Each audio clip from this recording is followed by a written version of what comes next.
ನಾವು ಒಂದು ಸಂದರ್ಭದಲ್ಲಿ ಗೋವುಗಳ ಬಗ್ಗೆ ಮಾತನಾಡ್ತಾ ಗೋಮಾತೆ ಅಂತ ಕರಿತೀವಿ, ಗೋವುಗಳನ್ನು ಆರಾಧಿಸ್ತೀವಿ, ಗೋವುಗಳನ್ನು ಪೂಜಿಸ್ತೀವಿ. ಆದರೆ ಗೋವುಗಳ ಆರೈಕೆ ಇದೆಯಲ್ಲ, ಗೋವುಗಳಿಗೆ ಮೇವು ಹಾಕಿ ಸಾಕುವಂಥ ಕೆಲಸ ಇದೆಯಲ್ಲ, ಅದು ಯಾರಿಗೂ ಕೂಡ ಬೇಕಾಗಿಲ್ಲ. ಗೋರಕ್ಷಕರು ಗೋಸೇವಕರು ಅಂತ ಹೇಳುವಂಥವ್ರಿಗೂ ಬೇಕಾಗಿಲ್ಲ. ಸರ್ಕಾರ ಒಂದು ಜವಾಬ್ದಾರಿತ ಸರ್ಕಾರವಾಗಿ ಮಾಡಬೇಕಾಗಿದ್ದ ಕೆಲಸವೂ ಕೂಡ ಆಗ್ತಾ ಇಲ್ಲ. ಹೀಗಾಗಿ ಗೋವುಗಳ ವಿಚಾರದಲ್ಲಿ ನಡೆಯುವಂಥ ರಾಜಕೀಯ ಬಹಳ ದೊಡ್ಡ ಮಟ್ಟಕ್ಕಿರುತ್ತೆ. ಆದರೆ ಗೋವುಗಳ ವಿಚಾರದಲ್ಲಿ ಯಾರು ಅತ್ಯಂತ ಕಾಳಜಿ ವಹಿಸ್ತಾರೆ ಅಂತ ಹೇಳಿದ್ರೆ ಯಾರೂ ಕೂಡ ಇಲ್ಲ. ಹೀಗಾಗಿ ಗೋವುಗಳ ಮಾರಾಟ ನಡೀತಾ ಇದೆ. ಅಲ್ಲಿ ಸಾಕಕ್ಕಾಗೋದಿಲ್ಲ ಎನ್ನುವ ಕಾರಣಕ್ಕಾಗಿ ಗೋವುಗಳನ್ನೇ ಮಾರಾಟ ಮಾಡ್ತಾ ಇದ್ದಾರೆ. ಮೇವಿಲ್ಲದೆ ಅವುಗಳನ್ನು ಸಾಕಲು ಆಗದೆ ಗೋವುಗಳನ್ನು ಮಾರಾಟ ಮಾಡುವ ಸ್ಥಿತಿ ಧಾರವಾಡ ಜಿಲ್ಲೆಯಲ್ಲಿ ಗೋವುಗಳನ್ನು ಮಾರಾಟ ಮಾಡ್ತಾ ಇದ್ದಾರೆ. ಸೋಕಾಲ್ಡ್ ಗೋಪ್ರೇಮಿಗಳು, ಗೋಸೇವಕರು, ಗೋಪೂಜೆ, ಗೋಮಾತೆಯ ಆರಾಧಕರು ಎಲ್ಲಿದ್ದೀರಿ? ರೈತರು ಹಸುಗಳನ್ನು ಸೇಲ್ ಮಾಡಲಿಕ್ಕೆ ತಯಾರಾಗಿದ್ದಾರೆ. ಸೋಕಾಲ್ಡ್ ಗೋಪ್ರೇಮಿಗಳೇ, ಸೋಕಾಲ್ಡ್ ಗೋಮಾತೆಯ ಆರಾಧಕರೇ, ದಯವಿಟ್ಟು ಧಾರವಾಡಕ್ಕೆ ಬನ್ನಿ, ಈ ಗೋವುಗಳನ್ನು ತೆಗೆದುಕೊಂಡು ಹೋಗಿ. ಇನ್ನೊಂದು ಕಡೆ ಸರ್ಕಾರ ರೈತರನ್ನ ಇಂಥ ಸ್ಥಿತಿಗೆ ತಂದು ನಿಲ್ಲಿಸಿದೆ. ಮೇವಿಲ್ಲ, ನೀರು ಸಿಗ್ತಾ ಇಲ್ಲ. ಧಾರವಾಡದ ಜಿಲ್ಲಾಡಳಿತ 14 ಮೇವಿನ ಬ್ಯಾಂಕ್ಗಳನ್ನು ತೆರಿತೀವಿ ಅಂತ ಹೇಳಿದ್ರಂತೆ.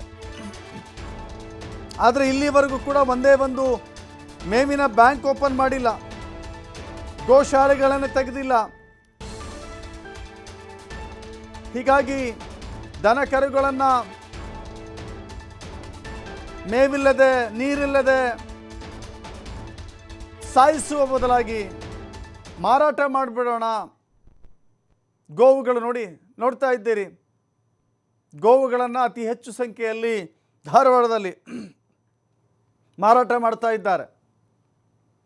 ಧಾರವಾಡದಲ್ಲಿ ಗೋವುಗಳ ಸಂಖ್ಯೆ ನೋಡ್ತಾ ಇದ್ದೀರಿ ದೃಶ್ಯಾವಳಿಗಳಲ್ಲಿ. ಯಾವ ಕಾರಣಕ್ಕೆ ಅಂತ ಹೇಳಿದ್ರೆ ಗೋವಿಗೆ ಸರಿಯಾದ ರೀತಿಯಲ್ಲಿ ಮೇವು ಸಿಗ್ತಾ ಇಲ್ಲ, ಕುಡಿಯೋ ನೀರಿಲ್ಲ.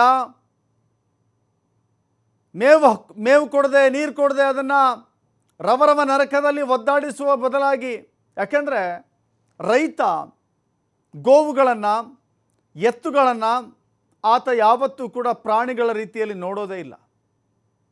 ಈ ಸೋಕಾಲ್ಡ್ ಗೋಮಾತೆಯ ಆರಾಧಕರನ್ನು ಬಿಟ್ಟುಬಿಡಿ, ಅವರೆಲ್ಲ ನಕಲಿ ಗೋಮಾತೆಯ ಆರಾಧಕರು. ನಿಜವಾದ ಆರಾಧಕರು ಯಾರು ಗೊತ್ತಾ? ಈ ರೈತರು.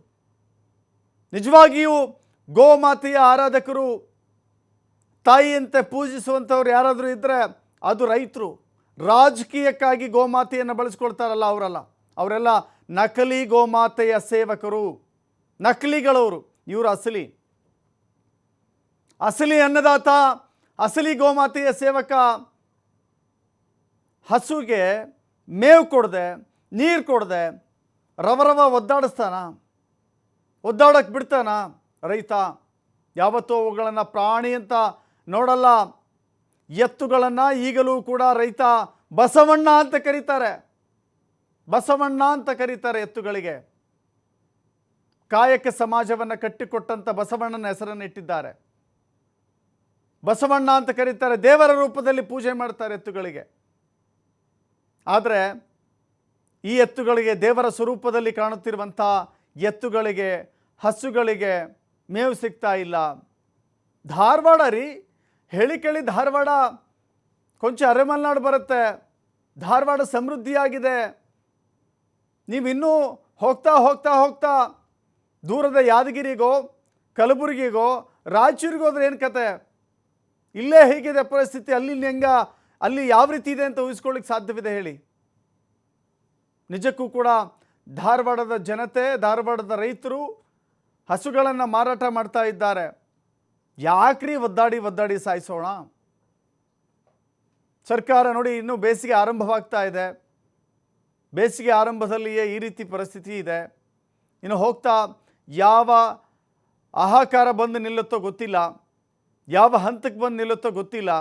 ಆರಂಭದಲ್ಲಿಯೇ ಹಸುಗಳನ್ನು ಸಾಕಲು ಆಗದೆ ಹಸುಗಳನ್ನು ಅದನ್ನು ಆರೈಕೆ ಮಾಡಲಿಕ್ಕೆ ಆಗದೆ ಅದನ್ನು ಅವುಗಳನ್ನು ಮಾರಾಟ ಮಾಡುವಂಥ ಹಂತಕ್ಕೆ ರೈತರು ತಲುಪಿದ್ದಾರೆ ಅಂದರೆ ಯೋಚನೆ ಮಾಡಬೇಕಾಗತ್ತೆ. ಬಸವರಾಜ ಬೊಮ್ಮಾಯಿ ಅವರಿದ್ದಾಗ ಹಸುಗಳ ದತ್ತು ಕೇಂದ್ರವನ್ನು ಮಾಡಿದರು. ದತ್ತು ಪಡೆದುಕೊಳ್ಳಿ ಅಂತ, ಅಂದರೆ ದತ್ತು ಯೋಜನೆಯನ್ನು ಕೂಡ ಜಾರಿಗೊಳಿಸಿದ್ರು ಅವರು. ಯಾರಿಗೆ ಸಾಧ್ಯವಾಗೋದಿಲ್ವೋ, ಯಾರಿಗೆ ಹಸುಗಳನ್ನು ನೋಡ್ಕೊಳ್ಳಿಕ್ಕೆ ಸಾಧ್ಯವಾಗೋದಿಲ್ವೋ, ನಿಜವಾಗಿಯೂ ಕೂಡ ನೀವು ಗೋ ಸೇವಕರಾಗಿದ್ದರೆ ದತ್ತು ಪಡೆದುಕೊಂಡು ಅವುಗಳನ್ನು ಸಾಕಿ, ಅಥವಾ ಗೋಶಾಲೆಯಲ್ಲಿರುವಂಥ ಹಸುಗಳಿಗೆ ಒಂದಿಷ್ಟು ಸಹಾಯಧನ ಮಾಡಿ ಅಂತ ಹೇಳಿ ದತ್ತು ಯೋಜನೆಯನ್ನು ಬಸವರಾಜ ಬೊಮ್ಮಾಯಿ ಅವರು ಆರಂಭ ಮಾಡಿದರು. ಆದರೆ ಈಗಲೂ ಕೂಡ ಮೇವು ಕೇಂದ್ರಗಳು ಆರಂಭವಾಗಿಲ್ಲ, ಅಲ್ಲಿರುವಂಥ ಗೋಶಾಲೆಗಳು ಆರಂಭವಾಗಿಲ್ಲ. ಈಗ ರೈತರು ತಮ್ಮ ಜೀವನವನ್ನೇ ಸಾಗಿಸಲು ಪರದಾಡುತ್ತಿರುವಾಗ ಈ ಬಾರಿ ಬಹಳ ದೊಡ್ಡ ಬರ ಪರಿಸ್ಥಿತಿಯನ್ನು ಇಡೀ ರಾಜ್ಯದ ಜನತೆ, ರೈತರು ಎದುರಿಸ್ತಾ ಇದ್ದಾರೆ. ಭೂಮಿಗೆ ಹಾಕಿದ್ದಂಥ ಬೀಜ ಬಿತ್ತನೆ ಆಗಲಿಲ್ಲ, ಬೆಳೆ ಕೊಡಲಿಲ್ಲ, ರೈತ ಕೈ ಸುಟ್ಟುಕೊಂಡಿದ್ದಾನೆ. ಈ ಸಂದರ್ಭದಲ್ಲಿ ರೈತ ಸಾಲ ಸೋಲ ಮಾಡಿ ತನ್ನ ಜೀವನವನ್ನು ಹೇಗೋ ಸಾಗಿಸ್ತಾ ಇದ್ದಾನೆ. ರೈತನ ಜೀವನದ ಬಂಡಿ ಕುಂಟುತ್ತಾ ತೆವಳುತ್ತಾ ಸಾಗುತ್ತಿರಬೇಕಾದ್ರೆ, ಅವರ ಹೊಟ್ಟೆ ತುಂಬಿಸಲು ಪರದಾಡ್ತಿರ್ಬೇಕಾದ್ರೆ ಇನ್ನು ಈ ಹಸುಗಳ ಎತ್ತುಗಳ ಹೊಟ್ಟೆಯನ್ನು ತುಂಬಿಸೋದು ಭಾರ ಆಗ್ತಾ ಇದೆ. ಈ ಕಾರಣಕ್ಕಾಗಿಯೇ ರೈತರು ಇಂಥ ನಿರ್ಧಾರಕ್ಕೆ ಬಂದಿದ್ದಾರೆ. ಇದೊಂದು ಕಠಿಣ ನಿರ್ಧಾರ, ಇದು ಸುಲಭದ ನಿರ್ಧಾರ ಅಂತ ಅನಿಸೋದಿಲ್ಲ, ಕಠಿಣ ನಿರ್ಧಾರ. ಎಸ್, ಹಾಗಾದರೆ ಜಿಲ್ಲಾಧಿಕಾರಿಗಳು ಈ ಬಗ್ಗೆ ಏನು ಮಾತನಾಡಿದ್ದಾರೆ ಒಂದು ಬರೀ ನೋಡ್ಬರೋಣ. ಈಗ ಮೇವಿಂದು ನಮಗೆ ನೋಡಿದ್ರೆ ಇನ್ನು ಅನದರ್ ನಮಗೆ ಒಂದು 24 ವೀಕ್ಸ್ದು ಇದೆ ಅಂತ ನಮ್ಮ ಇಲಾಖೆ ಅಧಿಕಾರಿಗಳು ಕೊಟ್ಟಿದ್ರು ಆವರೇಜ್ ಆಗಿ. ಅದರಲ್ಲಿ ಎಕ್ಸೆಪ್ಟ್ ಫಾರ್ ಹುಬ್ಳಿನಲ್ಲಿ ಒಂದು 5 ವಾರಕ್ಕೆ ಇದೆ ಅಂತ ಕೊಟ್ಟಿದ್ದಾರೆ. ಬಟ್ ಅದನ್ನು ನಾವು ಮತ್ತೊಮ್ಮೆ ಪರಿಶೀಲನೆ ಮಾಡಿ ಅಂತ ಹೇಳಿದ್ವಿ. ಯಾಕಂದರೆ ಆನ್ ಗ್ರೌಂಡಲ್ಲಿ ಬಿಕಾಸ್ ಕೆಲವೊಂದು ಮೆಥಡಾಲಜಿಯಿಂದ ಅವರು ಮಾಡಿರ್ತಾರೆ. ಬಟ್ ನಾವು ಲಾಸ್ಟ್ ಮೀಟಿಂಗ್ ಮಾಡಿದಾಗ ಏನು ಹೇಳಿದ್ವಿ, ನೀವು ಮತ್ತು ತಹಸೀಲ್ದಾರು ಈ ನಿಮ್ಮ ಟಾಸ್ಕ್ ಫೋರ್ಸಲ್ಲಿ ಇರುವ ಎಲ್ಲರೂ ಕೂಡ ಹೋಗಿ ಪ್ರತಿ ಅಲ್ಲಿ ಗ್ರೌಂಡ್ ಸಿಚುವೇಶನ್ ಏನಿದೆ ಅದನ್ನು ನೋಡಿ. ಬಿಕಾಸ್ ನಾವು ಹೇಳ್ತಾ ಇರ್ತೀವಿ, ಬಟ್ ಒಂದೆರಡು ರೈತರಿಗೆ ಪ್ರಾಬ್ಲಮ್ ಬಂದ್ರೂ ಅದನ್ನು ಅಡ್ರೆಸ್ ಮಾಡೋದು ನಮ್ಮ ಜವಾಬ್ದಾರಿ ಇರ್ತದೆ. ಹಾಗಾಗಿ ಅದನ್ನು ನೀವು ಮತ್ತೊಮ್ಮೆ ಅನಲೈಸ್ ಮಾಡಿ ಅಂತ ಕೊಟ್ಟಾಗ ಈಗ 8 ವೀಕ್ಸ್ಗೆ ಇದೆ ಅಂತ ನಮಗೆ ಮಾಹಿತಿಯನ್ನು ಕೊಟ್ಟಿದ್ದಾರೆ ಆನ್ ಆವ್ರೇಜ್ ಆಗಿ ಡಿಸ್ಟ್ರಿಕ್ಟಲ್ಲಿ. ಹಾಗಾಗಿ ಮೇ ಬಿ ಇನ್ನು ನೆಕ್ಸ್ಟ್ 2 ಮಂತ್ಸ್ ನಮಗೆ ಅಷ್ಟೊಂದು ಪ್ರಾಬ್ಲಮ್ ಬರೋಂಗಿಲ್ಲ. ಬಟ್ ಅಕಸ್ಮಾತ್ ಬಂದಿರೂ ನಾವು ತಕ್ಷಣ ಮೇವು ಬ್ಯಾಂಕ್ ಓಪನ್ ಮಾಡೋದಕ್ಕೆ ಮತ್ತು ಅಥವಾ ಗೋಶಾಲೆಗಳನ್ನು ಓಪನ್ ಮಾಡೋಕ್ಕೆ ಕೂಡ ಅವ್ರ ಕನ್ಸರ್ನ್ಡ್ ಆಫೀಸರ್ಗಳಿಗೆ ಡೈರೆಕ್ಷನ್ ಕೊಟ್ಟಿದ್ದೀವಿ. ಅದು ಇಮಿಡಿಯೇಟ್ಲಿ ತಾಲೂಕು ಟಾಸ್ಕ್ ಫೋರ್ಸಲ್ಲಿ ಡಿಸೈಡ್ ಮಾಡಿದ್ರೆ ತಕ್ಷಣ ವಿದಿನ್ 24 ಅವರ್ಸಲ್ಲಿ ಅದನ್ನು ಆಪ್ರೇಟ್ ಮಾಡ್ಬೋದು. ನಾವು ಅದಕ್ಕೆ ಬೇಕಾಗಿರೋ ಟೆಂಡರ್ಸು ಎಲ್ಲ ನಾವು ರೆಡಿ ಮಾಡ್ತೀವಿ.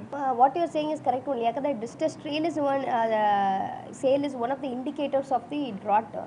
ಸೊ ಹಾಗಾಗಿ ಅದನ್ನು ಬಗ್ಗೆನೂ ನಾವು ಲಾಸ್ಟ್ ಟೈಮ್ ಕೂಡ ಇದ್ರ ಬಗ್ಗೆ ಚರ್ಚೆ ಮಾಡಿದ್ದೀವಿ. ಯಾಕಂದರೆ ಒನ್ ಆಫ್ ದ ಪ್ಯಾರಾಮೀಟರ್ಸ್ ನಾವು ಡ್ರಾಟ್ ಬಗ್ಗೆ ನಾವು ಮಾಡಬೇಕಾದ್ರೆ ಈ ಥರ ಡಿಸ್ಟ್ರೆಸ್ ಸೇಲ್ ಎಲ್ಲಿ ಆಗ್ತಾ ಇದೆ ಎಂಬುದು ಗಮನ ಹರಿಸಬೇಕು. ಅದನ್ನು ಕುರಿತು ಕೂಡ ಇದನ್ನು ಮಾಹಿತಿ ತೊಗೊಂಡು ಬನ್ನಿ ಅಂತ ಹೇಳಿದ್ದೀವಿ. ಈ ವಾರದಲ್ಲಿ ನಮಗೆ ಮಾಹಿತಿಯನ್ನು ಕೊಡ್ತಾರೆ ಸಂಬಂಧಪಟ್ಟ ಅನಿಮಲ್ ಹಸ್ಬೆಂಡ್ರಿ ಇಲಾಖೆಯವರು.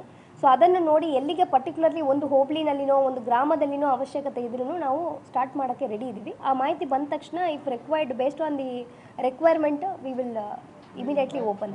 ಈಗ ಮೇವಿಂದು ನಮಗೆ ನೋಡಿದ್ರೆ ಇನ್ನು ಇದೇ ವಿಚಾರಕ್ಕೆ ಸಂಬಂಧಪಟ್ಟಂತೆ ನಮ್ಮ ಪ್ರತಿನಿಧಿ ಯಲ್ಲಪ್ಪ ರೈತರ ಜೊತೆ ಮಾತನಾಡಿಸಿದ್ದಾರೆ. ಅವರ ಅಳಲನ್ನು ಕೇಳುವಂಥ ಪ್ರಯತ್ನ ಮಾಡಿದ್ದಾರೆ, ನೋಡೋಣ. ಸತತ 4 ವರ್ಷಗಳ ಕಾಲ ಅತಿವೃಷ್ಟಿ, ಈ ಬಾರಿ ಕಂಡು ಅರಿಯದಂತಹ ಅನಾವೃಷ್ಟಿ, ಈ ವರ್ಷನ ಭೀಕರ ಬರಗಾಲಕ್ಕೆ ಈ ಬಾರಿ ಅಂತಂದರೆ ರೈತ ಸಂಪೂರ್ಣವಾಗಿ ನಲಗಿ ಹೋಗಿದ್ದಾನೆ. ಬಿತ್ತಿದ ಬೀಜಗಳು ಮೊಳಕೆ ಒಡೆಯದೆ ಭೂಮಿಯಲ್ಲಿ ಕಮ್ಮರಿ ಹೋಗಿವೆ. ಈ ಸಂದರ್ಭಕ್ಕೆ ಇಲ್ಲಿ ಅನ್ನದಾತರನ್ನು ನಾನು ಮಾತಾಡ್ತೀನಿ. ಸರ್, ಯಾಕೆ ಇವತ್ತು ಪ್ರಮುಖವಾಗಿ ಇವತ್ತು ಮಾರ್ಕೆಟಿಗೆ ಬಂದಿದ್ದೀರಿ? ಎತ್ತುಗಳನ್ನ ಯಾಕೆ ಮಾರಾಟ ಮಾಡ್ತಿದ್ದೀರಿ? ಯಾಕೆಂತ ಹೇಳಿದರೆ ಸರ, ಕಳೆದ 4-5 ವರ್ಷಗಳಿಂದ ಅತಿವೃಷ್ಟಿ, ಅನಾವೃಷ್ಟಿ, ಭೀಕರ ಬರಗಾಲಕ್ಕೆ ತುತ್ತಾಗಿ ರೈತರು ಆತ್ಮಹತ್ಯೆ ಮಾಡ್ಕೊಂಡು ಸತ್ತಿದ್ದಾರೆ. ಇನ್ನೂ ಸಾಯುವ ಸ್ಥಿತಿಯಲ್ಲಿದ್ದಾರೆ. ರೈತ ಹೇಗೆ ಆತ್ಮಹತ್ಯೆ ಮಾಡ್ಕೊಂಡು ಸಾಯ್ತಾ ಇದ್ದಾನೆ, ಅದೇ ರೀತಿಯಲ್ಲಿ ಈ ವರ್ಷ ಭೀಕರ ಬರಗಾಲ ತುತ್ತಾಗಿ ಆ ಜಾನುವಾರುಗಳಿಗೆ ಕುಡಿಯೋಕೆ ನೀರಿಲ್ಲ, ಜನರಿಗೆ ಕುಡಿಯೋಕೆ ನೀರಿಲ್ಲ, ಜಾನುವಾರುಗಳಿಗೆ ಕುಡಿಯೋಕೆ ನೀರಿಲ್ಲ. ಹೀಗಾಗಿ ಆ ಎತ್ತು ಒಂದು ಸಾಯುವಂಥ ಪರಿಸ್ಥಿತಿ ಬಂದಿದೆ. ಆದ್ದರಿಂದ ಆದಾಗ್ಯೂ ಕೂಡ ರಾಜ್ಯ ಸರ್ಕಾರ ಇರ್ಬೋದು, ಕೇಂದ್ರ ಸರ್ಕಾರ ಇರ್ಬೋದು, ಇವರು ಇಲೆಕ್ಷನ್ ಅಂತ ಬರೀ ಇಲೆಕ್ಷನ್ನಾಗ ಇವರು ಬಿಜಿ ಆಗಿಬಿಟ್ಟಾರ. ಮೇವು ಬ್ಯಾಂಕ್ ಓಪನ್ ಇಲ್ಲ. ಆಮೇಲೆ ಎಲ್ಲ ರೈತರಿಗೆ ಮೇವು ಹೊಟ್ಟಿನ ಒಂದು ಸರಬರಾಜು ಮಾಡೋಕತ್ತಿಲ್ಲ. ಇವರು ತಾಲೂಕಿಗೆ ಎರಡೆರಡು ಗೋಶಾಲೆಗಳನ್ನು ತೆರೆದು ಎಲ್ಲ ಸಮಸ್ತ ರೈತರ ಒಂದು ಎತ್ತುಗಳಿಗೆ ಮೇವಿನ ವ್ಯವಸ್ಥೆ ಮಾಡಿದರೆ ಇವತ್ತು ನಮ್ಮ ರೈತ ಗೂಳಿ ಹೋಗುವಂಥ ಪರಿಸ್ಥಿತಿ ಬರ್ತಿದ್ದಿಲ್ಲ. ಎತ್ತುಗಳನ್ನು 1.5 ಲಕ್ಷ 2 ಲಕ್ಷ ರೂಪಾಯಿ ಅಲ್ಲಿ ಸಾಲ ಸೋಲ ಮಾಡಿ ಹೆಂಡ್ರ ಮಕ್ಕಳು ಬಂಗಾರದ ಚೈನ ಬಂಗಾರ ಒತ್ತಿ ಇಟ್ಟು ಸಾಲ ಮಾಡಿ 1 ಲಕ್ಷ 2 ಲಕ್ಷ ಕೊಟ್ಟು ಖರೀದಿ ಮಾಡಿ ತೊಗೊಂಬಂದ ಬಿತ್ತನೆ ಮಾಡೋಕ್ಕೆ. ಬಿತ್ತಿದ ಬೀಜನೇ ಬರಲಿಲ್ಲ. ಇದಕ್ಕೆ ಕಾರಣ ಮೇವು ನೀರು ಇಲ್ಲದ ವ್ಯವಸ್ಥೆ. ಆದ್ದರಿಂದ ಈ ಕೂಡಲೇ ರಾಜ್ಯ ಸರ್ಕಾರ ಎಚ್ಚೆತ್ತುಕೋಬೇಕು. ಸಮಸ್ತ ಜಿಲ್ಲೆ ಸಮಸ್ತ ತಾಲೂಕಿನ ಸಮಸ್ತ ಪಂಚಾಯತಿಗಳಿಗೆ ಮೇವು ಹಾಗೂ ನೀರಿನ ವ್ಯವಸ್ಥೆ ಮಾಡಬೇಕು. ಇಲ್ಲಾಂದರೆ ನಾವು ಉಗ್ರ ಹೋರಾಟ ಮಾಡ್ತೀವಿ ಅಂತ. ಸರ್ ಯಾಕೆ ಮಾರಾಕತ್ರಿ ಇವತ್ತು ಎತ್ತುಗಳನ್ನ? ಪರಿಸ್ಥಿತಿ ಅಂತೂ ತಾವೆಲ್ಲ ಈಗ ನಮ್ಮ ಕರ್ನಾಟಕ ರಾಜ್ಯದ ಹಣೆಬರ ಏನೈತೆ ಅನ್ನೋ ತಮಗೆಲ್ಲ ಮಾಧ್ಯಮದವ್ರಿಗೆ ಗೊತ್ತು. ನಾವು ಅನೇಕ ಸಲ ಮನವಿಯನ್ನು ಕೊಟ್ಟಿದ್ದೇವೆ. ಯಾಕಂತಂದರೆ ಈಗ 4-5 ವರ್ಷದಿಂದ ಬರಗಾಲ, ಸರಿಯಾಗಿ ಮೇವಿಲ್ಲ, ಅವಕ್ಕೆ ಸರಿಯಾಗಿ ನೀರಿನ ವ್ಯವಸ್ಥೆ ಇಲ್ಲ, ಹೊಲವರಿ ನೀರು ಕೂಡ ಇಲ್ಲ. ಹೊಲವರಿ ಕೆರೆಯಾಗಿ ನೀರು ಇರ್ತಿದ್ದು ವರ್ಷ ಮಳೆಯಾಗಿ. ಈ ಸಲ ಮಳೆ ಇಲ್ಲದಕ್ಕೆ ನೀರಿಲ್ಲ. ಈಗ ಬೋರಿನ ಮೇಲೇನ ಅವನ್ನ ಜಾಪಾನ್ ಮಾಡ್ಬೇಕು. ನಾವು ಜಾಪಾನ್ ಮಾಡ್ಬೇಕಂದ್ರೆ ಅವಕ್ಕೆ ಸರಿಯಾಗಿ ಹೊಟ್ಟಿಲ್ಲ, ಸೊಪ್ಪಿಲ್ಲ. ರೈತ ಹಿಂಗಾಗಿ ಅವಕ್ಕೆ ಏನು ಹಾಕಬೇಕು ಅನ್ನೋದು ತಿಳಿಲಾರಕ್ಕೆ ಇವತ್ತು ಲಕ್ಷ ಗಂಟ್ಲೆ ಕೊಟ್ಟಂಥ ಎತ್ತಿನ ಕೈಗೆ ಬಂದಾಗ ಕೊಟ್ಟು ಇವತ್ತವ ನಾಳೆ ಬಂದಿದ್ದ ಸಾಲ ನಾ ಹರ್ಕೋಬೇಕು. ಭೂಮಿಯಾಗ ಉತ್ಪನ್ನ ಇಲ್ಲ, ಇವನ್ ಎತ್ತಿನಾದರೂ ಮಾರಿ ನಾನು ಸಾಲ ಹರ್ಕೋಬೇಕು ಅನ್ನೋ ಪರಿಸ್ಥಿತಿಯಾಗ ರೈತ ಬಂದಾನ. ಈಗ ಕೇಂದ್ರ ಸರ್ಕಾರ, ರಾಜ್ಯ ಸರ್ಕಾರ ಇವರೆಲ್ಲರೂ ಏನು ಮಕ್ಕೊಂಡು ನಿದ್ದೆ ಮಾಡ್ತಾರೆ ಅನ್ನೋದು ನಮಗೆ ತಿಳಿವಲ್ದು. ಸರ್ ಏನು ಮಾಡಬೇಕು ಸರ್ಕಾರಗಳು ಈಗ? ಸರ್ ಮೊದಲು ಸರ್ ಈಗ ದನಕ್ಕೆ ಹೊಟ್ಟು ಸೊಪ್ಪಿಗಳನ್ನು ಮೊದಲು ಅವಕಾಶ ಮಾಡಿಕೊಳ್ಳೇಬೇಕು ಸರ್ ದನಕ್ಕೆ. ಇಲ್ಲಾಂದ್ರೆ ಈಗ ನಾವು ನೋಡಿ ಸರ್, ನಾವು ಜತಿ ಎತ್ತು ತಂದಿದ್ದು ಮೊನ್ನೆ ಉಗಾದಿಗಿರಿ ಸರ್. ವಾಸಲ ಬಿತ್ತನೆ ಮಾಡೋ ಮುಂದೆ 1,80,000 ಕೊಟ್ಟು ತಂದಿದ್ದೇನೆ. ಈಗ 60,000 ಕೇಳಾಕತ್ತಿದ್ದಾರೆ ನಮ್ಮ ಎತ್ತು. ಏನು ಪರಿಸ್ಥಿತಿ ಐತಪ್ಪ ಅಂದ್ರೆ ಹೊಟ್ಟು ಸೊಪ್ಪಿ ಇದ್ರೆ ನಾವು ಮರೋರಲ್ಲ. ಮೊದಲು ಹೊಟ್ಟು ಸೊಪ್ಪಿಯನ್ನು ಕೇಂದ್ರ ಸರ್ಕಾರ, ರಾಜ್ಯ ಸರ್ಕಾರ ಇವೆಲ್ಲನೂ ಏನಾರು ಒಟ್ಟು ಅನುಕೂಲ ಮಾಡಿಕೊಟ್ರೆ, ರೈತರಿಗೆ ಅನುಕೂಲ ಮಾಡಿಕೊಟ್ರೆ ಅವರು ಮಾರಂಗಿಲ್ಲ ದನಗಳು. ಮಗನಿಗಿಂತನೂ ಹೆಚ್ಚಿಂದ ನೋಡ್ಕೊತಿದ್ದಾರೆ. ಈಗ ಮಗನ ಹೊರಗೆ ಹಾಕೋ ಪರಿಸ್ಥಿತಿ ಒಳಗೆ ಸರ್ಕಾರಗಳು ತಂದಿಟ್ಟಾವ ಅಂದ್ರೆ ಏನು ಮಾಡೋಕೆ ಐತಿ? ತಕ್ಷಣ ಓಪನ್ ಮಾಡಬೇಕು, ಮಾಡಲೇಬೇಕು ಸರ್. ಅವಕಾಶ ಮಾಡಲೇಬೇಕು ನಮಗೆ ಹೊಟ್ಟು ಸೊಪ್ಪಿ. Thank you sir. ಈಗಾಗಲೇ ಅಂತಾರೆ ಮನೆ ಮಗುನನ್ನೇ ಇವತ್ತು ಹೊರಗೆ ಹಾಕುವಂತಹ ಸ್ಥಿತಿಗಳನ್ನು ಸರ್ಕಾರ ತಂದೊಡ್ಡಿವೆ. ಹೀಗಾಗಿ ಸರ್ಕಾರಗಳು ಎಚ್ಚೆತ್ತುಕೊಳ್ಬೇಕು.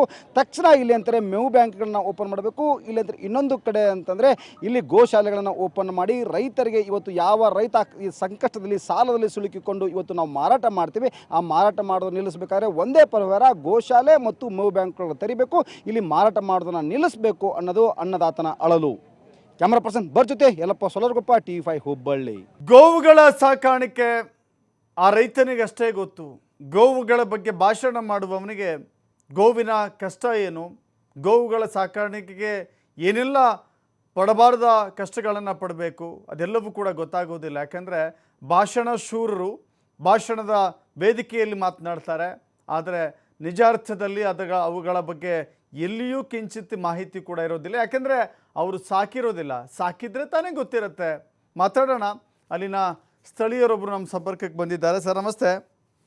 ನಮಸ್ತೆ ಸರ್. ನಾವು ನೋಡ್ತಾ ಇದ್ದೇವೆ ಧಾರವಾಡ ಜಿಲ್ಲೆ, ಹೇಳಿ ಕೇಳಿ ಧಾರವಾಡದಲ್ಲಿಯೇ ಈ ರೀತಿ ಆದರೆ ಉಳಿದ ಕಡೆಗಳ ಪರಿಸ್ಥಿತಿ ಏನಾಗುತ್ತೆ ಅಂತ. ಹೌದ್ರಿ ಸರ್. ಈಗ ನೀವು ಗೋವುಗಳನ್ನು ಮಾರಾಟ ಮಾಡುವ ಪರಿಸ್ಥಿತಿಗೆ ಬಂದಿದ್ದೀರಿ ಹಾಗಾದರೆ? ಮತ್ತೆ ಈಗ ಏನೋ ಬೇರೆ ಅನಿವಾರ್ಯ ಸರ್, ನಮಗೆ ಏನು ಬೇರೆ ದಾರಿನ ಇಲ್ಲ. ಹಂಗಾಗಿ ಈಗ ಎಲ್ಲ ದನಕರುಗಳು ಮಾರೋ ಪರಿಸ್ಥಿತಿಗೆ ಬಂದ್ಬಿಟ್ಟೇವಿ. ಓಕೆ. ಅವನ್ನ ದನಕರುಗಳನ್ನ ತಗೊಳ್ಳೋರ್ ಸತೆ ಇಲ್ಲ ಸರ್. ಆ ನಂತರ ನಾವು ಹಾಕಿವಂದ್ರೆ ಮೇವಿಲ್ಲ, ಕುಡಿಸೇವಂದ್ರೆ ನೀರಿಲ್ಲ. ಇಂಥ ಪರಿಸ್ಥಿತಿ ಒಳಗ ನಾವ್ ಹೆಂಗ ಅವನ್ನ ಸಾಕ್ಬೇಕು? ಈಗ ನಾವು ಕೊಡಾಕ್ ಹೋದ್ರು ಕೂಡ ಸರ್, ಈಗ ಕಡಿಮೆ ಅಂದ್ರೂ ನಾವು 1 ಲಕ್ಷ 1.5 ಲಕ್ಷ ಕೊಟ್ಟು ದನಗಳನ್ನ ತೊಗೊಂಬಂದೇವಿ ಉಳಿಮೆ ಮಾಡೋ ಸಂಬಂಧ. ಈಗ ಪರಿಸ್ಥಿತಿ ಎಲ್ಲಿಗೆ ಬಂದೈತೆ ಅಂದ್ರೆ ನಮ್ದ ಈಗ ಅವನ್ನ ಜಾಪಾನ್ ಮಾಡುವಷ್ಟು ತಾಕತ್ ನಮ್ಗೆ ಇಲ್ಲದಕ್ಕೆ ಮಾರಾಕ್ ಹೋಗ್ತೇವಲ್ಲ, ಅಲ್ಲಿ ತಗೊಳ್ಳೋರಿಲ್ಲ ಸರ್. ಈಗ ಕಟಗರನ್ ಬಿಟ್ರ ಎಲ್ಲಾ ರೈತರು ಕೊಡೋವ್ರ, ತಗೊಳ್ಳೋರಿಲ್ಲ. ಅಲ್ಲಿನ ನಮ್ಗ ಬಹಳ ಅರ್ಧಕ್ಕರ್ಧ ನಮ್ಗ ಲುಕ್ಷಣಿ ಆಗುವಂತ ಪರಿಸ್ಥಿತಿಯಾಗ ನಾವ್ ಅದೇವಿ. ದಯಮಾಡಿ ಸರ್ಕಾರ ಎಚ್ಚೆತ್ಕೊಂಡು ನಮ್ಗ ಈಗ ಬ್ಯಾಂಕ್ ಇದು ಏನ ಮೇವಿನ ಒಂದು ಗೋಶಾಲೆಯನ್ನ ತೆಗೆದು ಮೇವಿನ ಒಂದು ವ್ಯವಸ್ಥೆಯನ್ನ ಮಾಡ್ಬೇಕು, ನಮ್ಗೆ ನೀರಿನ ವ್ಯವಸ್ಥೆಯನ್ನ ಮಾಡ್ಬೇಕು. ದಯಮಾಡಿ ಸರ್ಕಾರ ಆಳುವಂತವ್ರು ಎಚ್ಚೆತ್ಕೊಂಡು ನಮ್ಮ ರೈತರ ಬಗ್ಗೆ ಬಹಳ ಹೆಚ್ಚಿನ ಕಾಳಜಿ ವಹಿಸ್ಬೇಕಂತೇಳಿ ನನ್ನ ವಿನಂತಿ ಸರ್. ಸರ್, ಈಗ ಯಾಕಂದ್ರೆ ಪರಿಸ್ಥಿತಿ ದನ ಸರಿ ಇಲ್ಲ. ಕರುಗಳನ್ನ ಈಗ ಬೇಸಿಗೆ ಕಾಲ ಇನ್ನೂ ಆರಂಭ ಆಗಿಲ್ಲ, ಈಗ ಆರಂಭ ಆಗ್ತಾ ಇದೆ ಇನ್ನ. ಹೌದು ಸರ್, ಈಗಲೇ ಈಗ ಹಿಂಗೆ ಇನ್ನೂ ಅಂತ ಹೇಳಿದ್ರೆ ಈಗ ನೀವು starting ಸರ್. ಮಾರ್ಚ್ ಏಪ್ರಿಲ್ ಮೇಗೆಲ್ಲ ಏನ್ ಮಾಡ್ತೀರಿ ಅಂತ? ಏನಿಲ್ಲ ಸರ್, ಈಗ ಮಾರೋದ ಒಂದ್ ಬಿಟ್ರೆ ಬೇರೆ ದಾರಿನೇ ಇಲ್ಲ ನಮ್ಗ. ಅವನ್ನ ಸಲುವದ ಕಷ್ಟ ಐತಿ ಸರ್ ನಾವೀಗ. ಅವಕ್ ಏನಿಲ್ಲಲ್ಲ ಈಗ. ನಾನೆಲ್ಲ ಈಗ ಇಲ್ಲಿ ನಮ್ಮ ಕುಂದಗೋಳದಿಂದ ನಾನು ಯಲ್ಲಮ್ಮ ಗುಡ್ಡದ ಮಠ ನೋಡೇನಿ. ಏಕ ಹೋದ್ರೂ ದನಕರಕ್ಕೆ ಹಾಕುವಂತ ಮೇವುಗಳು ಇಲ್ಲ ಸರ್ ನಮ್ಗ. ಹಂಗಾಗಿ ನಾನು ಬಾಳ ಈ ಒಟ್ಟು ತಿರುಗಿ ಅತ ಇತ ತಿರುಗಿ ನೋಡಿದಾಗ ಎಲ್ಲಾ ರೈತರದ್ದು ನಮ್ದು ಒಬ್ಬರದಲ್ಲ, ಟೋಟಲಿ ನಮ್ಮ ಕರ್ನಾಟಕ ರಾಜ್ಯದ ರೈತರ ಪರಿಸ್ಥಿತಿ ಬಹಳ ಗಂಭೀರ ಐತಿ ಸರ್. ಸರ್, ಈಗ ಜನರಿಗೆ ಅನ್ನಭಾಗ್ಯದ ಮೂಲಕ ಹೊಟ್ಟೆ ತುಂಬ್ತಾ ಇದೆ, ಈ ಪಶುಗಳಿಗೆ ಗೋವುಗಳಿಗೆ ಮೇವು ಭಾಗ್ಯ ಯಾವಾಗ ಅಂತ? ಈಗ ನಮಗ ಮೂಲ ಬೇಕಾಗಿದ್ದ ದನಕರ್ಕ ನಮ್ಗ ಈಗ ಮೇವಿಂದ ಒಂದು ವ್ಯವಸ್ಥೆ ಮಾಡ್ಬೇಕು ಸರ್. ಅವ್ ಕುಡಿಸ್ಲಿಕ್ಕೆ ಒಟ್ಟು ನೀರಿನ ಮಾಡಿದ್ರೆ ಬಹಳ ಅನುಕೂಲ ಆಗೈತೆ ಅಂತ ನನ್ನ ಒಂದು ಸಲಹೆ ಸರ್ ಇದ್ರಾಗ ಸರ್ಕಾರಕ್ಕೆ. ಸರ್, ಈಗ ನೀವು ಹೇಳ್ತಾ ಇದ್ದೀರಿ ಬಹಳ ಕಷ್ಟಪಡ್ಬೇಕು ನಾವು, ಸಾಕಿ ಸಲ್ಲಕ್ಕೆ ಆಗ್ತಾ ಇಲ್ಲ, ಬಹಳ ಕಷ್ಟ ಇದೆ ಅಂತ ಹೇಳ್ತಾ ಇದ್ದೀರಿ.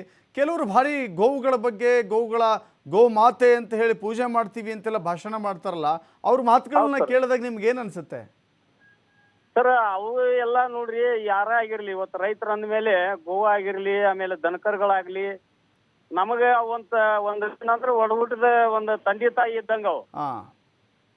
ಅವನ್ನ ನಾವು ಕಳ್ಕೊಳ್ಳೋಂತ ಪರಿಸ್ಥಿತಿ ಬಂದೈತಿ. ನಾವು ಬಹಳ ದುಃಖದಾಗದೇವ್ ಸರ್ ಈಗ ರೈತರ. ಹಂಗಾಗಿ ದಯಮಾಡಿ ನಾನು ಈ ಮಾಧ್ಯಮದ ಮುಖಾಂತರ ಸರ್ಕಾರಕ್ಕೆ ಒತ್ತಾಯ ಮಾಡ್ತಾನೆ, ನಮ್ಗೆಲ್ಲಾ ಕಡೆ ಗೋಶಾಲೆ ತೆಗಿಲಿ, ಎಲ್ಲಾ ರೈತರಿಗೆ ಒಂದು ನೀರಿನ ಒಂದು ದನಕರುಗಳಿಗೆ ವ್ಯವಸ್ಥೆ ಮಾಡ್ಲಿ ಅನ್ನೋದ ಒಂದು ನನ್ನ ಉದ್ದೇಶ ಸರ್. ಓಕೆ. ಹೇಳಿ ಸರ್. ಅನೇಕ ಕಡೆಗಳಲ್ಲಿ ನಾನು ನೋಡ್ತಾ ಇದ್ದೀವಿ, ಅನೇಕ ಕಡೆಗಳಲ್ಲಿ ಈ ರೀತಿ ಮಾರಾಟ ಮಾಡುವಂಥದ್ದು ಸಹಜ ಆಗ್ಬಿಟ್ಟಿದೆ. ಕೆಲವರು ಕಸಾಯಿ ಖಾನೆಗಳಿಗೆ ಮಾರಾಟ ಮಾಡೋದಿದೆಯಲ್ಲ, ಅದಕ್ಕಿಂತ ನೋವಿನ ಪರಿಸ್ಥಿತಿ ಬೇರೆ ಯಾವ ರೈತರಿಗೂ ಕೂಡ ಬರ್ಲಿಕ್ಕಿಲ್ಲ ಸರ್. ಮನ್ಯಾಗ ನಾವು ದನಕರ ಹಿಡ್ಕೊಂಡು ಹೊಂಟಾಗ ಮನ್ಯಾಗ ಹೆಣ್ಮಕ್ಳು ಮೊದಲು ಮಾಡಿ ಎಲ್ಲಾರು ಕಣ್ಣೀರ್ ಹಾಕುವಂತ ಪರಿಸ್ಥಿತಿ ಐತಿ. ಮನ್ಯಾಗ ಹೆಣ್ಮಕ್ಳು ಅವ್ರು ಜೋಪಾನ ಮಾಡಿರ್ತಾರ. ನಾವ್ ಹೊರಗ್ ಹೋದ್ರು ಕೂಡ ಹೆಣ್ಮಕ್ಳು ಜೋಪಾನ ಮಾಡಿರ್ತಾರ ಆಕಳನ್ನ, ಹೋರಿಯನ್ನ. ಅವ್ರು ಅಳೋದನ್ನ ನೋಡಿದ್ರೆ ನಾವ್ ಹಿಡ್ಕೊಂಡು ಹೋಗಾಕ ನಾವು ಕೂಡ ತಗೊಂಡ್ ಹೋಗುವಂತ ಪರಿಸ್ಥಿತಿ ನಮ್ಮ ರೈತರದಾಗೈತೆ ಸರ್ ಈಗ. ಹಂಗಾಗಿ ತಾವು ಮಾಧ್ಯಮದ ಮುಖಾಂತರ ನಾನು ಸರ್ಕಾರಕ್ಕೆ ಪದೇ ಒತ್ತಾಯ ಮಾಡ್ತಾನೆ, ನಮಗ ಗೋಶಾಲೆಯನ್ನು ತೆಗೀರಿ, ಎಲ್ಲಾ ಕಡೆ ನೀರಿನ ವ್ಯವಸ್ಥೆ ಮಾಡ್ರಿ. ನಾನ್ ಹೇಳುದು ಇದ ಒಂದೇ ಸರ್. ನಾನು ಅಂದ್ರ ನಾವು ಏನಾರ ಮುಂದಿನ ಜನ್ಮಟ ಒಟ್ಟು ಮಳೆಗಾಲ ಮಠ ನಮ್ಮ ರೈತರು ಬದುಕಕ್ ಸಾಧ್ಯ ಐತಿ. ಅದಕ್ಕ ತಾವು ಅದನ್ನೊಂದೀಟ ಮಾಧ್ಯಮದ ಮುಖಾಂತರ ಖಂಡಿತವಾಗಿ ನಾವು ಕೂಡ ಸರ್ಕಾರದ ಗಮನಕ್ಕೆ ತರುವಂತ ಪ್ರಯತ್ನವನ್ನ ಮಾಡ್ತಾ ಇದ್ದೇವೆ ಸರ್. ಧನ್ಯವಾದಗಳು ನಮ್ಮ ಜೊತೆ ಮಾತನಾಡಿದ್ದಕ್ಕೆ. ಇದೀಗ ಹೇಮನಗೌಡ ಇದ್ದಾರೆ. ಹೇಮನಗೌಡ, ನಮಸ್ಕಾರ. ನಮಸ್ಕಾರ ಸರ್. ನಮಸ್ಕಾರ ಸರ್. ಈಗ ಜಾನುವಾರುಗಳನ್ನ ಸಾಕಲು ಆಗದೆ ಮಾರಾಟ ಮಾಡುವಂತ ಪರಿಸ್ಥಿತಿ ಯಾವ ರೈತನಿಗೂ ಕೂಡ ಇದು ಒಪ್ಪುವಂತ ಮಾತಲ್ಲ, ಆದ್ರೂ ಅನಿವಾರ್ಯ ಅಂತ ಅನಿಸ್ಬಿಟ್ಟಿದೆ ಅಂತ ಕೆಲವರು ಹೇಳ್ತಾ ಇದ್ದಾರೆ. ಹೇಮನಗೌಡ್ರೆ. ಹೌದು ಸರ್, ಅನಿವಾರ್ಯ ಸರ್. ಯಾಕಂದ್ರೆ ಸರ್ ನ್ಯಾಚುರಲ್ ಸರ್, ದೇವರು ಬರಗಾಲ ಕೊಟ್ಬಿಟ್ಟಿದಾನಂತ್ರಿ. ಈಗ ಜಾನುವಾರುಗಳಿಗೆ ಕುಡಿಯಾಕ ನೀರಿಲ್ಲ ಸರ್, ತಿನ್ನಾಕ ಮೇವಿಲ್ಲ ಸರ್.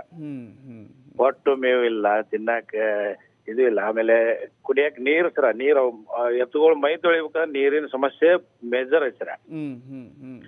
ಆದ್ರೂ ಕೂಡ ರಾಜ್ಯ ಸರ್ಕಾರ ಇರ್ಬೋದು, ಕೇಂದ್ರ ಸರ್ಕಾರ ಇರ್ಬೋದು ಸರ, ಇವ್ ರಾಜ್ಯ ಸರ್ಕಾರದವ್ರು ಆ ಭಾಗ್ಯ ಈ ಭಾಗ್ಯ ಎಲ್ಲಾ ಕೊಟ್ಟ ಸರ. ಓಕೆ, ಒಪ್ಪುವಂತ ಸರ. ನಮ್ಮ ರೈತರ ಸರ, ನಮ್ಮ ರೈತ ಏನ್ ಮಾಡಿದಾನ ಸರ, ಬರಗಾಲಕ್ಕೆ ಸುತ್ತಾಗಿ ಸಾಯಕತ್ತಾನ ಸರ, ಆತ್ಮಹತ್ಯೆ ಮಾಡ್ಕೊಂಡು ಸಾಯಕತ್ತಾರ ಸರ. ಇನ್ನೂ ಸಾಯೋ ಸ್ಥಿತಿಲಿ ಇದಾರ ಸರ. ಆದ್ರೂ ಕೂಡ ರಾಜ್ಯ ಸರ್ಕಾರ ಮೊನ್ನೇನ್ ಬಜೆಟ್ ನೋಡಿ ಸರ, ಏನೋ ನಮ್ಮ ರೈತರು ಸಾಲ ಮನ್ನಾ ಮಾಡ್ತಾರೆ, ಆಮೇಲೆ ರೈತರಿಗೆ ಅಲ್ಲೇ ತಾಲೂಕಿಗೆ ಎರಡೆರಡು ಮೇವು ಹೊಟ್ಟಿಂದ ಒಂದು ಇದು ತೆರಿತಾರ ಅನ್ನೋದನ್ನ, ಗೋಶಾಲೆ ತೆರಿತಾರ ಅನ್ನೋದು ಆಸೆ ಇತ್ತು ಸರ್ ನಮ್ದು. ಆ ಆಸೆಯನ್ನ ನಿರಾಶೆ ಮಾಡಿಬಿಟ್ಟಿದ್ದಾರೆ ಸರ್. ಸರ್, ನಿಮ್ ಧಾರವಾಡದಲ್ಲಿ ಪವರ್ಫುಲ್ ರಾಜಕಾರಣಿಗಳಿದ್ದಾರೆ. ಹಾ ಸರ್. ಮೋದಿಯ ನಂತರದಲ್ಲಿ 2-3ನೇ ಸ್ಥಾನದಲ್ಲಿ ಗುರುತಿಸಿಕೊಳ್ಳುವಂತವ್ರು ಇದ್ದಾರೆ. ಹಾ ಸರ್. ಕೇಂದ್ರದಿಂದ ಬರ ಪರಿಹಾರ ತೆಗೆದುಕೊಂಡು ಬರೋಕೆ ಸಾಧ್ಯವಾಗೋದಿಲ್ಲ ಅಂತ ಹೇಳಿದ್ರೆ ನಾವು ಅವ್ರನ್ನ ಪವರ್ಫುಲ್ ಅಂತ ಹೆಂಗ್ ಕರಿಯೋಣ ಸರ್? ಆಟಕ್ಕುಂಟು ಊಟಕ್ಕಿಲ್ಲ ಅನ್ನೋ ಅಂತಾರಲ್ಲ ಸರ್, ಶಾಸ್ತ್ರ ಇದೆಯಲ್ಲ. ಆ ತರ ಇದೆ ಸರ್ ನಮ್ಮ ಉತ್ತರ ಕರ್ನಾಟಕ, ಅದ್ರಾಗ ಧಾರವಾಡ ಜಿಲ್ಲೆ ಗಂಡು ಮೆಟ್ಟಿನ ನಾಡು ಸರ್. ನೀವು ಅಂದ ಹಾಗೆ 100ಕ್ಕೆ 100 ಸತ್ಯ ಐತಿ. ಆದ್ರೆ ಅದು ಅವ್ರ ಅಲ್ಲಿ ಇಚ್ಛಾಶಕ್ತಿ ಇಲ್ಲ ಸರ್. ಇಚ್ಛಾಶಕ್ತಿ ಇಲ್ಲದಕ್ಕೆ ಇಲ್ಲಿವರೆಗೂ NDRF ನಿಂದ ಸರ್, NDRF ನಿಂದ ಇಲ್ಲಿವರೆಗೂ ಕೂಡ ಅನುದಾನ ಬಂದಿಲ್ಲ, ಪರಿಹಾರ ಬಂದಿಲ್ಲ. ಕೇಳಬೇಕಲ್ವಾ ನಾವು? ಈಗ ನಾವು ಭಾರತದಲ್ಲೇ ಇದ್ದೇವೆ, ಭಾರತದ ಭಾಗ ನಾವು ಕೂಡ. ಧಾರವಾಡ ಏನು ಪಾಕಿಸ್ತಾನದಲ್ಲಿಲ್ಲ, ಧಾರವಾಡ ಕರ್ನಾಟಕದಲ್ಲಿದೆ, ಭಾರತದಲ್ಲಿದೆ. ನಾವು ಕಟ್ಟುವಂತ ತೆರಿಗೆ ಕೇಂದ್ರ ಸರ್ಕಾರಕ್ಕೆ ಹೋಗುತ್ತೆ. ರಾಷ್ಟ್ರೀಯ ವಿಪತ್ತು ಪರಿಹಾರ ನಿಧಿ NDRF ನಲ್ಲಿ ನಮ್ಗೆ ಕೊಡ್ಬೇಕಲ್ಲ? 100% ಸರ್ ಕೊಡ್ಬೇಕು ಸರ್. ಈಗ ಸರ್ ನಮ್ಮ ಧಾರವಾಡ ಜಿಲ್ಲೆಗೆ ಸರ್ 212 ಕೋಟಿ ರೂಪಾಯಿ ಬರ ಪರಿಹಾರ ಅಂತ ಹೇಳಿ ವೀಕ್ಷಣೆ ಮಾಡ್ಕೊಂಡು ಹೋದ್ರ ಸರ್. ಕೇಂದ್ರ ತಂಡ ಬಂದು ವೀಕ್ಷಣೆ ಮಾಡಿ ಹೋಗ್ತಾರೆ. ಬಂದು ಕಾಟಾಚಾರಕ್ಕೆ ವೀಕ್ಷಣೆ ಮಾಡ್ಕೊಂಡು ಹೋದ್ರ ಸರ್. ಇವತ್ತಿಗೂ ಕೂಡ ನಮ್ಮ ರೈತರಿಗೆ 1 ರೂಪಾಯಿ ದುಡ್ಡು ಬಂದಿಲ್ಲ ಸರ್. 1 ರೂಪಾಯಿ ದುಡ್ಡು ಕೊಟ್ಟಿಲ್ಲ ಸರ್. ಯಾಕೆ ಈ ರೈತನ ಸಮಸ್ಯೆ ಬಂದಾಗ, ರೈತನ ವಿಷಯ ಬಂದಾಗ ಯಾಕೆ ತಾರತಮ್ಯ ಮಾಡ್ತಾ ಇದಾರೆ ಕೇಂದ್ರ ರಾಜ್ಯ ಅಂತೇಳಿ? ಆ ಕೇಂದ್ರ ಸರ್ಕಾರ ಸರ್ ಕೊಡ್ಬೇಕು ಸರ್. ಈಗ ಕೊಪ್ಪಕ್ಕೆ ತುತ್ತಾಗಿದ್ದೇವೆ ನಾವೆಲ್ಲ, ಬರಕ್ ತುತ್ತಾಗಿ ರೈತರು ಸಾಕತ್ತೇವೆ ಸರ್. ಮತ್ ಇಂಥ ಹೊತ್ತಿನಾಗ ಇಂಥ ಸಂದಿಗ್ಧ ಪರಿಸ್ಥಿತಿ ಒಳಗೆ ಕೊಡ್ಲಿಲ್ಲ ಅಂದ್ರೆ ಆಮೇಲೆ ಈಗ ಎಲೆಕ್ಷನ್ ಬಂದ್ ಸರ್, ನಾಳೆ ಲೋಕಸಭಾ ಎಲೆಕ್ಷನ್ ಸರ್. ಅದಕ್ಕಾದ್ರೂ ಇಲ್ಲ ನಮ್ಮ ರೈತರನ್ನ ಒಂದಿಟ್ಟು ಸಂಕಷ್ಟದಾಗದಾರ, ಅವ್ರಿಗೆ ಅನುಕೂಲ ಮಾಡಿದ್ರೆ ಇದು ಮಾಡ್ತೇವೆ ಅನ್ನೋಂತ ಒಂದು ಸೌಜನ್ಯತೆನೂ ಕೇಂದ್ರ ಸರ್ಕಾರ ತಗೋವಲ್ತಾರೆ. ಅಲ್ಲ, ನೀವು ರೈತರು ಅದನ್ನ ಕೇಳಲಿಕ್ಕೆ ಹೋದ್ರೆ ಅಥವಾ ರೈತರು ಡೆಲ್ಲಿಗೆ ಪ್ರತಿಭಟನೆ ಮಾಡ್ಲಿಕ್ಕೆ ಹೋದ್ರೆ ಏನಾಯ್ತು ಅಂತ ನೀವು ಗಮನಿಸಿದ್ದೀರಿ ಹೇಮನಗೌಡ್ರೆ? ಸರ್ ಮೊನ್ನೆ ಅರೆಸ್ಟ್ ಮಾಡಿದಾರೆ ಸರ್. ಮೊನ್ನೆನ ದಿವಸ ನಮ್ಮ ಕರ್ನಾಟಕ ರಾಜ್ಯದ 70 ರೈತರು ಅರೆಸ್ಟ್ ಮಾಡಿದಾರೆ ಸರ್. ಇಲ್ಲೇ ಈ ಮಧ್ಯಪ್ರದೇಶ ಸರ್, ಇದ್ರೊಳಗೆ ಸರ್, ಭೋಪಾಲ್ದೊಳಗೆ ಸರ್. ಅಲ್ಲ, ರೈತರ ಧ್ವನಿ ಎತ್ತಿದ್ರೆ ನೀವು ಯಾವ್ದೋ ಪಕ್ಷದ ಗುಲಾಮರು, ಯಾವ್ದೋ ಪಕ್ಷ ಹೇಳಿ ಇದನ್ನ ಪ್ರತಿಭಟನೆ ಮಾಡಿಸ್ತಾ ಇದೆ ಅಂತ ಕೆಲವರು ಹೇಳ್ತಾರೆ. ಇಲ್ಲ ಸರ್, ಇಲ್ಲ ಸರ್. ಈಗ ಯಾಕಂದ್ರೆ ಸರ್ ನನ್ನ ಹೊಟ್ಟೆ ನೋವು ಯಾಕಂತಂದ್ರೆ ನಾನೇ ಅಜವಾನ್ ತಿನ್ಬೇಕು ಸರ್. ಇನ್ನೊಬ್ರು ಹೇಳಿದ್ರೆ ಇನ್ನೊಬ್ರು ಅಜವಾನ್ ತಿಂದ್ರೆ ನಮ್ಮ ಹೊಟ್ಟೆ ಕಡಿಮೆ ಆಗುತ್ತಾ ಸರ್? ಆಗಲ್ಲ. ಈಗ ನಮಗ್ ನೋವಿದೆ, ನಮಗ್ ತ್ರಾಸ ಇದೆ, ನಾವು ಸಾಯಕತ್ತೇವ್ರಪ್ಪ, ನೀರ್ ಬಿಡ್ರಿ, ನಮಗೆ ಕೂಳ್ ಹಾಕ್ರಿ ಅಂತೇಳಿ ನಮ್ಮ ಬೇಡಿಕೆ ಐತಿ ಸರ್. ನಮ್ಮ ಬೇಡಿಕೆಗಳನ್ನ ಕೇಳಾಕ್ ಹೋದ್ರೆ ಇವ್ರು ಹತ್ತಿಕ್ತಾರ ಅಂದ್ರ ಇದು ಯಾವ ನ್ಯಾಯ ಸರ್? ನಮ್ಮ ಸ್ವತಂತ್ರ ಭಾರತ ಅಲ್ವಾ ಅಂತ ನನ್ನ ನೇರ ಪ್ರಶ್ನೆ ಸರ್. ರಾಜ್ಯ ಸರ್ಕಾರಕ್ಕೂ ಕೇಂದ್ರ ಸರ್ಕಾರಕ್ಕೂ ನೇರ ಪ್ರಶ್ನೆ ಸರ್. ಮತ್ತೆ ರೈತರಿಗೆ ಸಂಕಷ್ಟದೊಳಗೆ ಸಿಲುಕಿದೇವಿ, ಯಾರನ್ನ ಕೇಳ್ಬೇಕು ನಾವು ಸರ್? ಈಗ ಇಡೀ ದೇಶದಲ್ಲಿ ರೈತರನ್ನ ಎದುರು ಹಾಕಿಕೊಂಡಿರುವಂತ ಯಾವ ಸರ್ಕಾರಗಳು ಉಳಿದಿರುವಂತ ಉದಾಹರಣೆ ಇಲ್ಲ. 100% 100ಕ್ಕೆ 100 ಸತ್ಯ ಸರ್. ರೈತರ ಸಮಸ್ಯೆ ಮಧ್ಯೆ ಸಿಲುಕಿ ಒದ್ದಾಡ್ತಿರ್ಬೇಕಾದ್ರೆ ನಾವು ಸರ್ಕಾರವನ್ನ ಬರ್ತೀವಿ, 2ನೇ ಬಾರಿ ಗೆದ್ದಿದ್ದೀವಿ, 3ನೇ ಬಾರಿ ಗೆಲ್ತೀವಿ ಅಂತ ಹೋಗ್ತಾರಲ್ಲ, ಅವ್ರಿಗೆಲ್ಲ ಒಂದು ಪಾಠ ಇದು ಅಂತ. 100% ಸರ್, 100% ಸರ್. ಅದನ್ನ ಕಂಟಿನ್ಯೂ ಮಾಡಿದ್ರೆ ಹ್ಯಾಟ್ರಿಕ್ ಹೋಗಿ ಅದು ಮತ್ತೆ ಹ್ಯಾಟ್ರಿಕ್ಕಿಗೆ 0 ಆಗೋ ಸ್ಟೇಜ್ ಬರ್ತದೆ ಸರ್. ಯಾಕಂದ್ರೆ ಸರ್ ನಾವು ರೈತರ ದೇಶದ ಬೆನ್ನೆಲುಬು ಸರ್. ನಮ್ಮ ದೇಶಾದ್ಯಂತ ನಾವು 65ರಿಂದ 70% ಅದೇ ಸರ್ ನಮ್ಮ ರೈತ ಬಾಂಧವರು ಎಲ್ಲರೂ ಸರ್. ನಾವೇ ಮೇಜರ್ ಸರ್ ನಮ್ಮ ದೇಶದ ವೋಟ್ ಬ್ಯಾಂಕ್ ಇರ್ಬೋದು. ಬಟ್ ಸರ್ ಒಟ್ಟು ಇವ್ರು ಆರ್ಸಿ ಬರ್ಬೇಕು, ರಾಜಕೀಯದ ಆರ್ಸಿ ಬರ್ಬೇಕಾದ್ರೆ ನಾವೇ ಮೇಜರ್ ಸರ್. ನಾವ ಇವ್ರಿಗೆ ಮುಖ್ಯ. ಮತ್ ನಮ್ಮನ್ನು ತುಳಿಯುವಂತ ವ್ಯವಸ್ಥೆ ಮಾಡಕತ್ತಾರಂದ್ರ ಮುಂದಿನ ದಿನಮಾನಗಳು ತಾವು ಹೇಳ್ದಾಗೆ ಅವ್ರಿಗೆ ತಕ್ಕ ಪಾಠ ನಾಳೆ ಲೋಕಸಭಾ ಇದ್ರಾಗ. ಕೊನೆಯದಾಗಿ ಹೇಮನಗೌಡ್ರೆ, ಏನ್ ಹೇಳಲಿಕ್ಕೆ ಬಯಸ್ತೀರಿ ಹಸುಗಳ ವಿಚಾರಕ್ಕೆ ಸಂಬಂಧಪಟ್ಟಂತೆ? ಸರ್ಕಾರ ಏನ್ ಕ್ರಮ ವಹಿಸಬೇಕು ಅಂತ ಹೇಳ್ತೀರಿ ಸರ್? ನಾನು ವಿನಂತಿ ಮಾಡ್ಕೊಳ್ತಾ ಇದ್ದೇನೆ ಸರ್. ಕರ್ನಾಟಕ ರಾಜ್ಯ ಸಮಸ್ತ ರೈತರ ಪರವಾಗಿ ವಿನಂತಿ ಮಾಡ್ಕೊಳ್ತಾ ಇದ್ದೇನೆ. ರಾಜ್ಯ ಕೇಂದ್ರ ಸರ್ಕಾರ ತಾರತಮ್ಯ ಬೇಡ, ಇಬ್ಬರಿಗೆ ಓಟ್ ಹಾಕಿದೇವೆ ನಾವು. ರಾಜ್ಯ ಸರ್ಕಾರದವ್ರಿಗೆ ಹಾಕಿದೇವೆ, ಕೇಂದ್ರ ಸರ್ಕಾರದವ್ರಿಗೆ ಓಟ್ ಹಾಕಿದೇವೆ. ತಾರತಮ್ಯ ಮಾಡ್ಬೇಡ್ರಿ. ರಾಜ್ಯ ಅನುದಾನ ಇರ್ಬೋದು, ರೈತರ ಸಾಲ ಮನ್ನಾ ಇರ್ಬೋದು, ರೈತರಿಗೆ ವಿವಿಧ ಬೇಡಿಕೆಗಳು ಇರ್ಬೋದು, ಇದ್ರೊಳಗೆ ನೀವು ತಾರತಮ್ಯ ಮಾಡ್ಬೇಡ್ರಿ ರಾಜ್ಯ ಕೇಂದ್ರ ಅಂತೇಳಿ. ಇಬ್ರು ಸೇರಿ ಕಮ್ಯುನಿಕೇಶನ್ ರಾಜ್ಯ ಕೇಂದ್ರ ಕರೆಕ್ಟ್ ಆಗಿ ಮಾಡ್ಕೊಂಡು ನಮ್ಮ ರೈತ ಸಂಕಷ್ಟದಲ್ಲಿದ್ದಾನ ಆ ಸಂಕಷ್ಟವನ್ನು ಪರಿಹಾರ ಮಾಡ್ಬೇಕು ನೀವು. ಇಲ್ದಿದ್ರೆ ನಾವು ಎರಡೂ ಸರ್ಕಾರಕ್ಕೂ ಮುಂದಿನ ದಿನಮಾನಗಳಲ್ಲಿ ನಾವು ಲಾಠಿ ಬಾರ್ಕೋಲಿ ಚಳವಳಿ ಮುಖಾಂತರ ನಿಮ್ಮಿಬ್ಬರಿಗೆ ನಾವು ರೈತರು ಯಾರು ಅನ್ನೋದನ್ನ ಹೋರಾಟದ ಮುಖಾಂತರ ತೀರಿಸ್ತೇವೆ ಅಂತೇಳಿ ನಿಮ್ಮ ಟಿವಿ ಫಾರ್ಮ್ ಚಾನಲ್ ಮುಖಾಂತರ ನಾನು ಎರಡು ಸರ್ಕಾರಗಳಿಗೆ ಎಚ್ಚರಿಕೆ ಹೇಳಲು ಇಷ್ಟಪಡ್ತಾ ಇದ್ದೀನಿ ಸರ್. ಧನ್ಯವಾದಗಳು ಹೇಮನಗೌಡ್ರೆ ನಮ್ಮ ಜೊತೆ ಮಾತನಾಡಿದ್ದಕ್ಕೆ. ಇದು ಗೋವುಗಳ ಬಗ್ಗೆ ಮಾತನಾಡಿದ್ರೆ, ಗೋವುಗಳ ಬಗ್ಗೆ ಪುಂಖಾನುಪುಂಖವಾಗಿ ಭಾಷಣ ಮಾಡಿದ್ರೆ ನಿಜವಾದ ಗೋಪ್ರೇಮಿ ಆಗೋದಿಲ್ಲ. ಹಸುಗಳನ್ನು ಸಾಕಿ ಸಲಹಿ ಅವುಗಳನ್ನು ನೋಡ್ಕೊಳ್ಳೋದಿದೆಯಲ್ಲ, ನಿಜವಾದ ಗೋ ಸೇವಕ, ನಿಜವಾದ ಗೋಪ್ರೇಮಿ ಮನೆಯಲ್ಲಿದ್ದಾನೆ ರೈತ. ನಿತ್ಯವೂ ಕೂಡ ಅವುಗಳ ಒಡನಾಟದೊಂದಿಗೆ ದೇವರ ಸ್ವರೂಪದಲ್ಲಿ ನೋಡ್ತಾ ಇದ್ದಾನೆ. ಆದರೆ ಭಾಷಣಕಾರರಿಗೆ ಹಸುಗಳನ್ನು ರಾಜಕಾರಣಕ್ಕೆ ಬಳಸ್ಕೊಳ್ಳುವಂಥವರ ಸಂಖ್ಯೆ ದಿನದಿಂದ ದಿನಕ್ಕೆ ಜಾಸ್ತಿ ಆಗ್ತಾ ಇದೆ. ಆದರೆ ಇದನ್ನು ಒಪ್ಪುವಂಥ ಯಾರು ಕೂಡ ಇದನ್ನು ರೈತರು ಒಪ್ಪೋದಿಲ್ಲ. ಭಾಷಣ ಮಾಡ್ತೀಯ ವೇದಿಕೆ ಮೇಲೆ ಪುಂಖಾನುಪುಂಖವಾಗಿ ಅಂತ ಹೇಳಿದ್ರೆ ಅದು ನಿಜವಾದ ಗೋಪ್ರೇಮ ಅಲ್ಲ, ಗೋಮಾತೆಯ ಪೂಜೆ ಅಲ್ಲ, ಗೋಮಾತೆಯ ಸೇವೆ ಮಾಡಬೇಕು ಅಂತ ಹೇಳಿದ್ರೆ ಇಲ್ಲಿ ಸಂಕಷ್ಟದಲ್ಲಿರುವಂಥ ರೈತರ ಜೊತೆಗೆ ನಿಲ್ಲಬೇಕಾಗಿದೆ. ಮಾರಾಟ ಮಾಡ್ತಾನೆ ಅಂತ ಹೇಳಿದ್ರೆ ಆತನಿಗೆ ಒಂದು ನೋವಿರುತ್ತೆ. ಆ ನೋವನ್ನು ಮರೆಮಾಚಿ ಆ ಹಸುಗಳನ್ನು ಗೋವುಗಳನ್ನು ಉಳಿಸಿಕೊಳ್ಳುವಂಥ ಶಕ್ತಿ ರೈತನಿಗೆ ತುಂಬಬೇಕಿದೆ. ಇನ್ನಾದರೂ ಸರ್ಕಾರ ಈ ಕೆಲಸವನ್ನು ಮಾಡುತ್ತಾ ಕಾದು ನೋಡಬೇಕಿದೆ. ಇದಾಗಿತ್ತು ಇವತ್ತಿನ ಜನದನಿ. ನೋಡ್ತಾರೆ TV5, ಇದು ವಾಸ್ತವದ ಪ್ರತಿರೂಪ.